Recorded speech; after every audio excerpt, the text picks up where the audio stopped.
കാസർഗോഡ് ജില്ലയുടെ മലയോര മേഖലയിൽ കനത്ത മഴയാണിപ്പോൾ.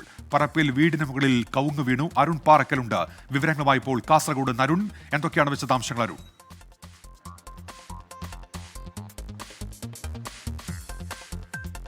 കാസർഗോഡ് ജില്ലയിൽ ഇന്ന് റെഡ് അലേർട്ടാണ്. ഇന്നിപ്പോൾ തീരദേശ മേഖലയിലും അതുപോലെ തന്നെ മഞ്ചേശ്വരം സുള്ളിയ മേഖലയിലുമൊക്കെ ശക്തമായ മഴയുണ്ട്. അപ്പം മലയോര മേഖലയിൽ ശക്തമായ മഴയും കാറ്റും വീശുന്നു എന്നൊരു വിവരം നമുക്ക് ലഭിക്കുന്നുണ്ട്. അവിടെ വീടിന് മുകളിൽ കവുങ്ങ് വീണിട്ടുണ്ട്. പരപ്പ പ്രതിഭാ നഗറിലാണ് ഈ ഒരു അപകടമുണ്ടായിരിക്കുന്നത്. CP തങ്കച്ചൻ്റെ വീടിന് മുകളിലാണ് കവുങ്ങ് വീണത്. വീടിൻ്റെ ഒരു സൈഡിലാണ് ഈ കവുങ്ങ് വീണത്. അതുകൊണ്ട് വീടിനുള്ളിൽ ആളുണ്ടായിരുന്നെങ്കിലും ആർക്കും പരിക്കേറ്റില്ല എന്ന് പറയുന്നുണ്ട്. എന്തായാലും കവുങ്ങ് ഇപ്പോൾ അവിടെ നിന്ന് വെട്ടിമാറ്റാനുള്ള നടപടിക്രമങ്ങൾ ആരംഭിച്ചിട്ടുണ്ടെന്ന് പറയുന്നു. രാജപുരം ടാഗോർ സ്കൂളിന് സമീപം സംസ്ഥാന പാതയുടെ സംരക്ഷണ ഭിത്തി ഇടിഞ്ഞു എന്നൊരു വിവരം കൂടി പുറത്തു വരുന്നുണ്ട്. ശക്തമായ മഴയിൽ വെള്ളം അവിടെ കെട്ടി നിൽക്കുന്നുണ്ടായിരുന്നു. അങ്ങനെയാണ് ഈ സംരക്ഷണ ഭിത്തി ഇടിഞ്ഞിരിക്കുന്നത്. ഇന്ന് രാവിലെ വെസ്റ്റൽ ഏരിയയിൽ ഈ കനത്ത മഴയിൽ ഒരു മരം വീടിന് മുകളിൽ വീണിട്ടുണ്ട്.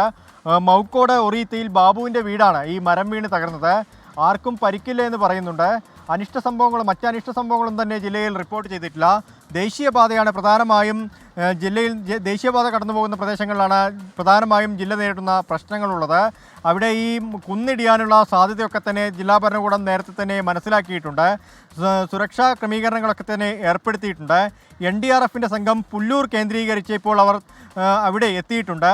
എന്തെങ്കിലും അനിഷ്ട സംഭവങ്ങളോ മറ്റെന്തെങ്കിലും മഴക്കെടുതികളോ ഉണ്ടായാൽ അങ്ങോട്ടേക്ക് പോകാനുള്ള എല്ലാ തയ്യാറെടുപ്പുകളും നടത്തിക്കഴിഞ്ഞു. മലയോര മേഖലയിലും അതുപോലെ തന്നെ കർണാടകയോട് ചേർന്ന് കിടക്കുന്ന മഞ്ചേശ്വരം സുള്ളിയ മേഖലയിലും മഴ കനക്കുകയാണ്. തീരദേശ മേഖലയിൽ ശക്തമായ കാറ്റ് വീശുന്നുണ്ട്. ഉന്മേഷ്. അരുൺ പാറക്കലാണ് കാസർഗോഡ് നിന്നുള്ള ഏറ്റവും പുതിയ മഴക്കെടുതി വിവരങ്ങൾ നൽകിയത്.